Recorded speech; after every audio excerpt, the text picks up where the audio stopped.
So we are standing at this place where Prešeren met his romantic love, and love is also a subject of your poetry, but you don't understand it in romantic terms. Yeah, not in romantic terms. It's not ethereal or deathly. But still, you wrote a conceptual poetry collection, and love and at least relations between two people, between a man and a woman, are the fabric of these poems. Not a man and a woman per se. It can be about two women or about two men or whatever. I just want to point that out. Also, yeah, it's mostly, I use this really humane story about love, about relationships, to actually trying to highlight the human loneliness in a way.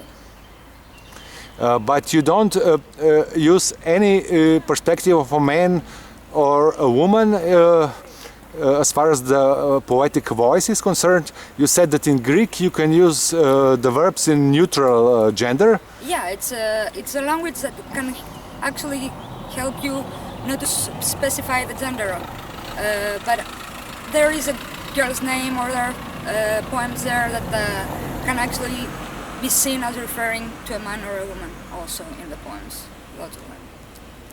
But when you speak about human relationships, you use animals. There are lots of animals in your poems. Here we're going to publish a poem where there's a cat and a dog. Do you use these animals as sort of symbols or just as real concrete animals from everyday life? Well, I think it's just in one poem, but there are other poems that I'm using this animal instinct, or a wolf in other poems, not from this book. Yeah, they are kind of symbols. I'm using them as a play. It's a more of a, this poem is a more of a playful poem, let's say. But it's not the main concept of my poems. Like the animals are not like a constant thing in all of my poetry.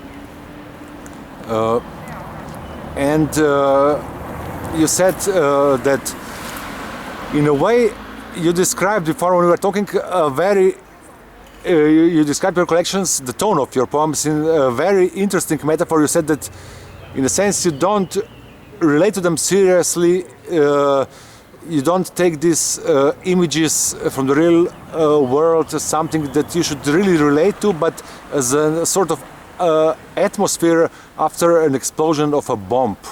Well, I said that the atmosphere of the book mostly for me is like something that's going on underground, like the feeling of the book, the atmosphere that I'm trying to create. It's more silent, but it's the feeling, it's mostly like after a bomb, that everything around you is on fire, everything is crashing down, but because of the first sound, you can't hear anything, so everything is silent and you're disoriented there standing and not hearing a voice.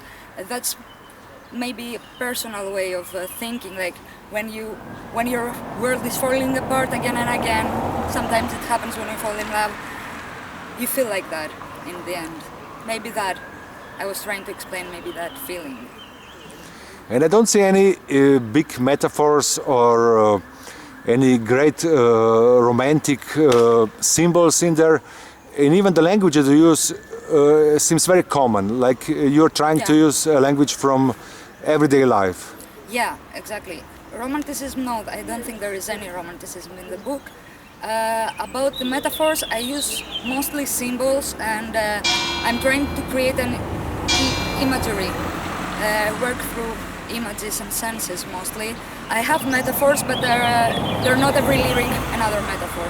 And yeah, I'm trying to keep my language really plain and everyday language. I avoid using really big or what we say like strange words. I don't think that they can offer anything to my poetry. Now your stay in Ljubljana as a part of the Ulysses Shelter project is going to end. Did you have a good time in Ljubljana? Did you have you made any contacts with people here? Well, yeah, I had a great time in Ljubljana. It's a really charming city. I walked around a lot, I went to the castle, it's really beautiful.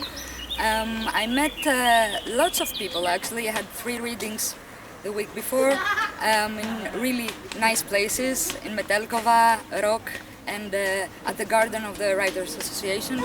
And yeah, I met lots of people, I met poets, I met writers from other countries also here.